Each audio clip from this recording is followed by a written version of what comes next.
en concreto lo lleva con nombres y apellidos. Tiene ese derecho el ciudadano, en virtud del artículo 34 del COA. Y no solo a conocer al funcionario o servidor público, sino a presentar alegaciones en cualquier momento de la tramitación del procedimiento. Presentar alegaciones de modo oral o escrito, no tiene por qué ser escrito. Entonces, aunque se haya perdido el recurso de reposición, que lo que intentaba era cercenar un poco el derecho de los ciudadanos a presentar alegaciones en cualquier momento del procedimiento, sin embargo, al mantener el concepto de interesado y al mantener el concepto de los derechos de los interesados que está en el artículo 34 del COA, se nos abre la oportunidad de presentar alegaciones en cualquier momento del procedimiento, desde un punto de vista oral incluso, y las veces que queramos, no cuando se le parezca oportuno al funcionario, sino las veces que entienda oportuno el ciudadano. Y esto está en el artículo 34 del COA. Entonces, al hablar del interesado, que es el legitimado activo para presentar un recurso de apelación, pues, o un recurso extraordinario de revisión, se mantiene todavía el principio de confianza en el ciudadano, que se había perdido por la eliminación del recurso de reposición. Luego volvemos a la lógica que debe mantenerse. Y en este sentido también, por ejemplo, el artículo 18 del COA. El artículo 18 del COA mantiene el principio de interdicción de la arbitrariedad. Interdicción de la arbitrariedad. Eso significa que la potestad discrecional que tiene el funcionario, el servidor público, no es ilimitada. La potestad discrecional, como se ha intentado siempre eliminar el acceso de los ciudadanos al control de esa potestad discrecional. Aquí en Ecuador existía un reglamento de control de la potestad discrecional, precisamente porque en la ley de la jurisdicción contenciosa administrativa se eliminó la posibilidad de recurrir los actos administrativos de acto administrativo discrecional, distinto del acto administrativo normal. El acto administrativo discrecional es aquel acto en el cual el funcionario tiene la capacidad de elegir libremente entre una cosa u otra. Por ejemplo, un contrato. Contratos del Estado son actos administrativos en los cuales los funcionarios tienen la capacidad de contratar a quien estimen más oportuno, bien por el precio o bien por la calidad técnica. Y lo único que debe controlarse esa elección que hace el servidor público. Entonces, en este sentido, el principio de interdicción de la arbitrariedad también es uno de los principios fundamentales que se mantienen en el COA. Se mantienen en el COA y que mantienen la oportunidad que tiene el ciudadano de controlar en cualquier momento, no solo al presentar un recurso de apelación, sino con anterioridad que se resuelva el expediente. Porque desgraciadamente, como vemos ahí en el 217 del COA, solo podemos presentar un recurso procedimental escrito cuando ya se haya terminado el expediente, en el momento en que ya no tiene solución el procedimiento, cuando ya no podemos presentar pruebas que no estén a nuestro favor, etc. Entonces, pero sin embargo, si se mantiene, como hemos dicho, una serie de previsiones en el artículo 34, en el 45 y en el 14 y en el 18 se mantiene una serie de previsiones a favor de los derechos del interesado. Luego, por otra parte, el otro derecho que nos da el COA es el recurso extraordinario de revisión. El recurso extraordinario de revisión, como dice la palabra, es extraordinario. Y hubo una discusión acerca de si se mantendría o no la redacción actual del ERJAFE, porque ahí el ERJAFE, efectivamente, el recurso extraordinario de revisión es una especie de cajón desastre donde cabe todo, pero ese recurso extraordinario de revisión donde cabe todo, ¿por qué? Porque se refiere a errores de hecho y de derecho. Errores de hecho y de derecho. El recurso, en principio, extraordinario de revisión, según emana de la legislación francesa, y era solo para revisión de errores de hecho. Revisión de errores de hecho se refiere, por ejemplo, a a un error numérico. La administración tributaria, por ejemplo, gira una liquidación paralela del impuesto a la renta, una liquidación complementaria, y se equivoca al al hacer los cálculos.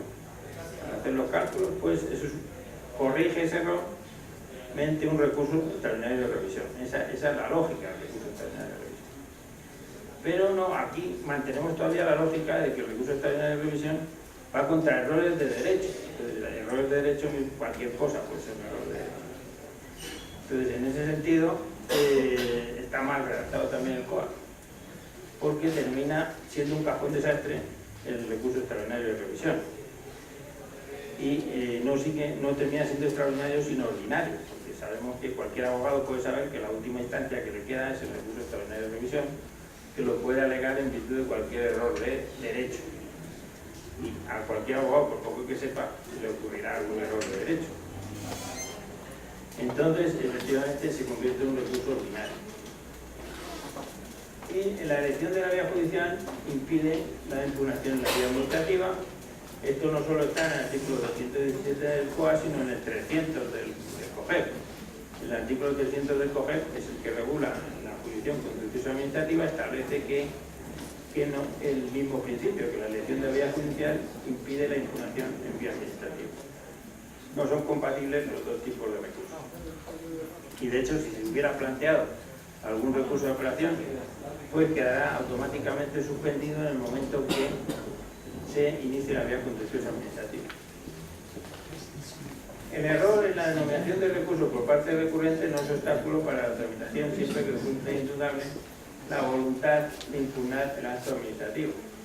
Es el principio constitucional, digamos, de indubio pro reo, el principio constitucional de que el administrado no debe de perder sus derechos por formalidades, que hay, querido amigo Mike. Y entonces, en ese sentido, aquí se mantiene esa previsión constitucional de que el error en la denominación de un recurso, que es, en principio, cualquier ciudadano no tendría siquiera que contratar a un abogado para presentar un recurso. No sería obligatorio, de acuerdo con los principios constitucionales, porque él mismo puede redactar un escrito y el ciudadano no tiene obligación de saber derecho, no tiene obligación de saber derecho. Lo que tiene el ciudadano es la obligación de saber que tiene derechos, porque estamos, según el artículo 1 de la Constitución, en un estado de justicia y derecho. Eso significa que el ciudadano tiene que estar convencido por el principio de confianza legítima en el que él tiene unos derechos que siempre va a respetar la administración. Pues él mismo puede redactar un escrito a mano, con falta de ortografía, y sabemos en derecho que cualquier escrito que tenga la fecha y la firma es un escrito válido en derecho. Por ejemplo, el testamento hológrafo. El testamento hológrafo es un escrito válido. Un testamento válido que puede dejar una persona que no tiene acceso al notario. Entonces el testamento hológrafo es un testamento válido. De igual modo, un recurso, cualquier tipo de recurso administrativo con mucho más motivo, lo podría presentar cualquier ciudadano con la fecha y la firma, para que sea un documento válido. Y eso sería la lógica constitucional. La lógica constitucional, en defensa de los derechos del ciudadano, sería eso. Y esa es la lógica que debemos intentar mantener. El abogado está para ayudar. Advocatus, viene en latín, el que habla en nombre de otro. Advocatus, el que habla en nombre de otro. Entonces, cualquier persona que habla en nombre de otro es abogado. Una profesión, la que tenemos nosotros, muy interesante, pero no debe de perder el ciudadano el derecho de hablar por sí mismo. Es un derecho que se mantiene en el artículo 76.1h de la Constitución. El derecho de hablar por sí mismo ante cualquier ente administrativo. Bueno, pues, el siguiente... En este sentido, pues, el artículo 219 del COA continúa: los actos de simple administración, por su naturaleza, no son propiamente impugnables, salvo el derecho a impugnar el acto administrativo que omitió un acto de simple administración necesario para la formalización de la voluntad administrativa. Luego aquí vemos la mala fe con la que se redactó este artículo. O sea, el cenar un derecho de los ciudadanos a recurrir los actos de simple administración, que son la mayoría de los actos administrativos. La mayoría de los actos administrativos son actos de simple administración. Pero ya hemos visto que no se ha conseguido cercenar esta oportunidad de los ciudadanos, porque se mantienen las previsiones del interesado, los derechos del interesado, que están en el artículo 45 y en el artículo 34 del COA. Y entonces, bueno, un acto de simple administración ya sabemos que es todo acto o decisión unilateral de la administración, interna o entre órganos de la administración, efectuada en ejercicio de función administrativa, que produce efectos jurídicos individuales y de forma indirecta. Bueno, y con esto termino mi exposición. Les agradezco su atención y quedo a la espera de su pregunta. Muchas gracias.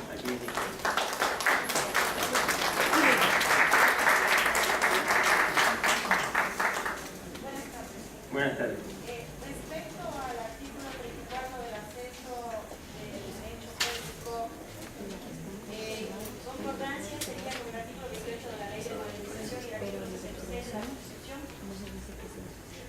Claro, efectivamente es heredero ese artículo de la Ley de Modernización.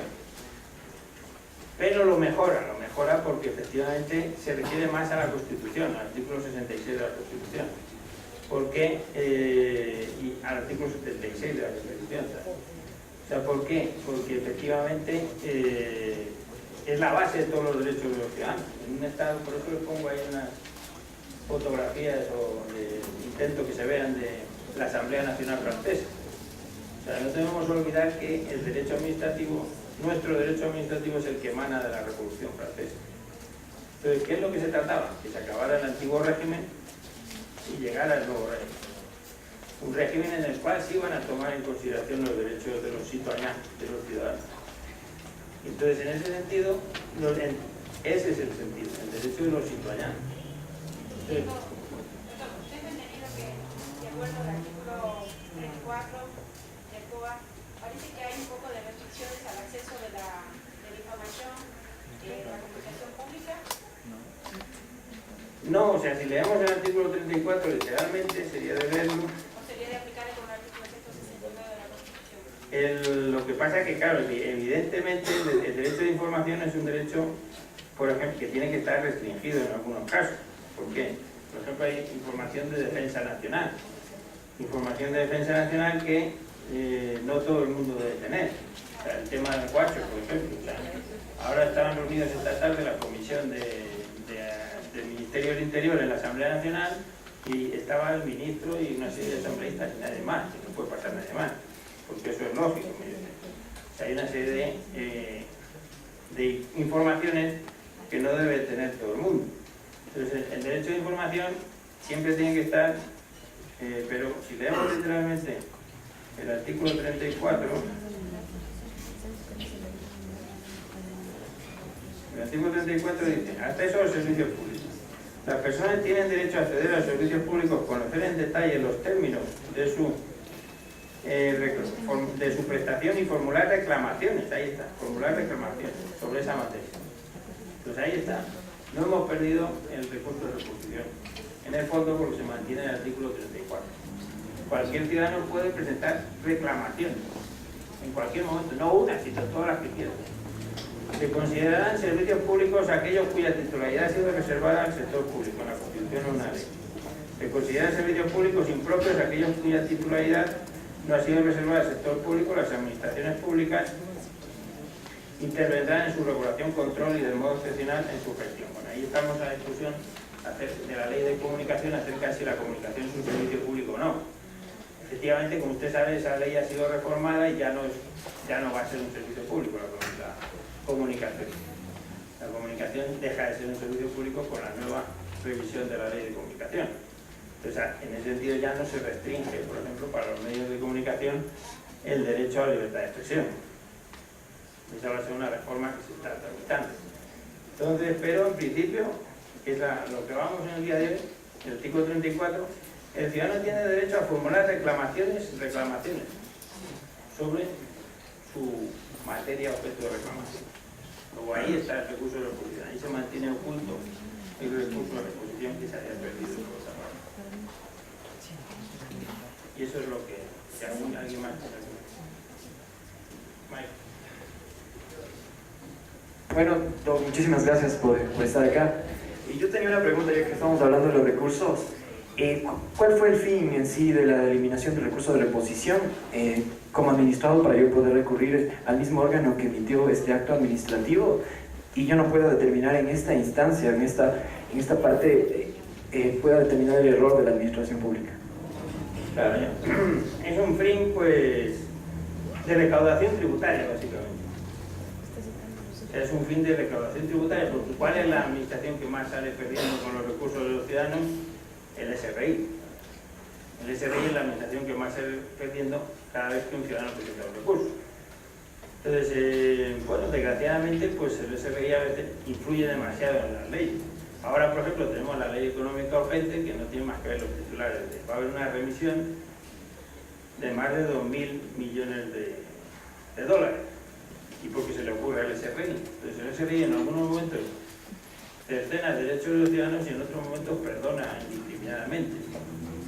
No se entiende que una ley se acomode a lo que vaya diciendo el SRI en cada momento. Pero básicamente pues, la discusión que tenemos ahora de la ley económica urgente. Esto fue una indicación del SRI. Muchas gracias. Bueno, despedimos con un aplauso al doctor Miguel García en excelente exposición.